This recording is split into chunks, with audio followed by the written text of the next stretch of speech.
afternoon. My name is Christian Shaw. I'm the team leader of the Plastic Tides team, and we're here in Bermuda to do a stand-up paddleboarding expedition. And we're going to spend 10 days paddling around the island, doing research and filming for a documentary short to raise awareness about ocean plastic pollution. And we're teamed up with a number of organizations here on the island, namely Keep Bermuda Beautiful, Green Rock, BIOS, and other members of the Bermuda Marine Debris Task Force. And we have a really unique approach to this whole plastics issue, and we really want to combine our love for adventure and water sports with research and conservation efforts. And so we're really trying to lead the way and open up new territory for folks to get out there on the water and combine their adventures with conservation efforts. And so we really think that stand-up paddleboards, given that it's the fastest growing sport in the world right now, could be a really valuable tool for citizen scientists, and we want to show the world that that's the case. Why did you pick Bermuda?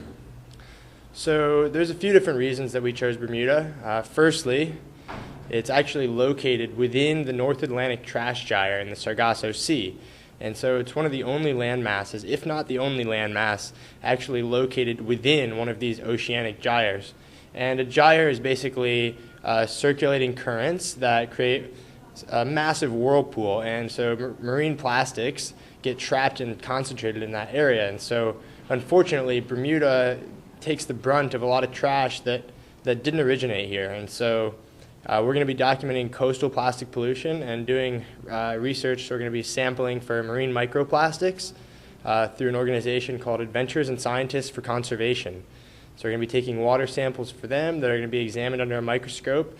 And we're also really excited that we're partnering with Plastic Ocean Project out of Wilmington, North Carolina, and they've built for us a specially designed manta trawl. And so manta trawl is one of the sampling devices typically used by organizations such as Five Gyres, who are here on the island as well, about to launch their Viking expedition from here to Iceland. And so manta trawls are typically pulled behind research vessels over large distances of ocean, and they collect samples of surface plastic. And so we really want to open the door for stand-up paddleboarders to make an impact on research efforts. And so we have a specially designed small manta trawl that we're going to be pulling behind our paddleboards.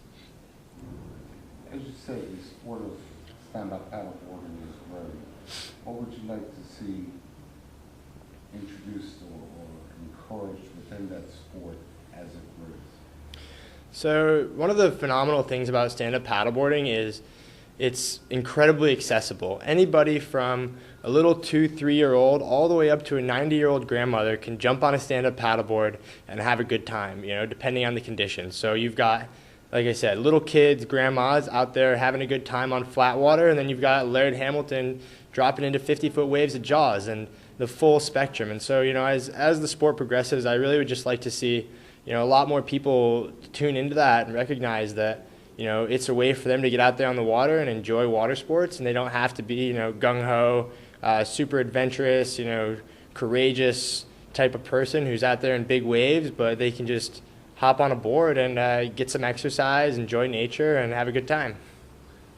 Tell us a little bit about the doc short, when it's going to be produced, and where it'll be here, and what you hope to get out of the information that you collect. Okay. So the documentary short that we're producing, we're working in conjunction with a media company here on the island, Burnt House Productions. And so they're going to help us to really turn it around quickly, because we want to capitalize on the buzz and attention drawn to our project and get the documentary out there as soon as possible so we can get as many viewers and really open people's eyes to this issue of marine plastics. And so hopefully we'll have the short out within a few weeks of the expedition.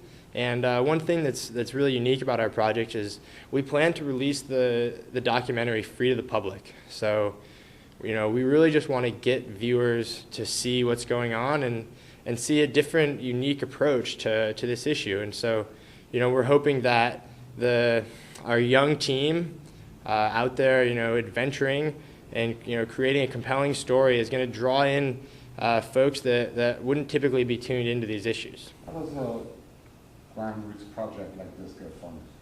So one of the good things in recent years is the emergence of crowdfunding platforms. And so right now we have a campaign live on Kickstarter, and so that's how we're funding the project. And if you go onto Kickstarter, search plastic tides, we've got a bunch of wonderful prizes, and every donation, no matter how large or small, is really going to help us to produce the professional documentary that we want to bring to our viewers.